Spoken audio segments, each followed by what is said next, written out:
Iba ang tax rate ng freelancer than regular employee. May tax rate plus fixed tax. Ang mga freelancer po kasi ay pwede pong mamili kung anong tax option ang kanilang gagamitin.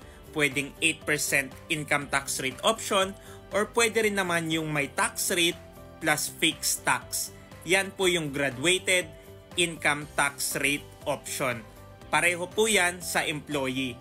Pero pag freelancer ka po, isa kang self-employed individual, pwede ka pong magbawas ng business expenses pag gagamit ka po ng graduated income tax rate table at ang gagamitin mo ay itemized deduction. Unlike sa employee, wala pong binabawas na expenses. Magpapakita po ako ng example, isang freelancer using the 8% income tax rate option sa isang employee na parehong may monthly income na 150,000 per month. Ito po si freelancer, 150,000 income per month. Annual income is 1.8 million. Using the 8% income tax rate option, ang tax po sa isang taon ay 124,000. Since quarterly po ang filing at pagbayad ng tax ng isang freelancer, ganito po ang kanyang breakdown. First quarter, 16,000. Second, third, and annual ITR, 36,000. Check nyo po itong video na ginawa ko. Tinuro ko po dyan in detail kung paano po ito kino-compute. Dito naman po tayo sa employee with 150,000 taxable compensation income per month. Total of 1,800,000. So ito po yung graduated income tax rate table na ginagamit. Dito po tayo, since 1.8 million ang taxable compensation income, above 800,000 pesos but below 2 million. Based sa tax table natin, meron po tayong tax na 102,500 plus 25% of excess over 800,000. Ganito po siya kinocompute. Taxable compensation income, 1.8 million less 800,000.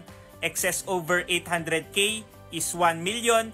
Multiply by 25%, 250,000. I-add po natin yung 102,500. Total tax po is 352,500 pesos. Since monthly po ang pag-remit ng tax, pag tayo po ay employee, i-divide natin by 12, ang monthly tax po ay 29,375 pesos. I-compare na po natin si employee na may taxable compensation income na 150,000 per month. Ang total tax niya po sa isang taon ay 352,500 pesos. Si freelancer naman po na may monthly income na 150,000 per month, using the 8% income tax rate option, ang annual tax po ay 124,000 pesos. Sa example po na ginamit natin, mas mataas po ang tax ni employee sa isang taon ng 228,500 pesos. Reminder lang po, si freelancer lang or mga self-employed individual ang pwedeng mag-avail ng 8% income tax rate option. Pag tayo po ay employee, graduated income tax rate table only ang ginagamit po sa pag-compute ng ating income tax.